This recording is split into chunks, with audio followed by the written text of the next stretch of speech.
Základné pravidlo, keď si idete vyberať rifle, je poriadne sa najesť, aby ste potom neboli sklamané, keď si ich na druhý deň budete obliekať. Treba sa poriadne napapkať, dať si dobrú kávičku, tam pôjdeme za chvíľku a potom si vyberať rifle. Takže už som napapaná, mám za sebou kávičku aj s koláčikom a môžeme si vybrať tie rifle, pretože mne sú všetky moje staré rifle veľké, takže potrebujem nejaké menšie. Držte palce, nech niečo pekné nájdeme. 38. Akože tieto mi sedia super, len mám proste asi dlhé nohy.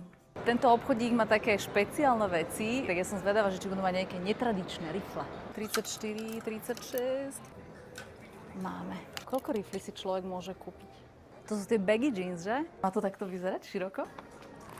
No a keď milujete dobré rifle, tak treba ísť do Levisu, jednoznačne. Vieš, čo sa mi začína páčiť, že idem do obchodu a musia mi dať vždycky menšie rifle. Ježiš, ja si ich asi musím kúpiť.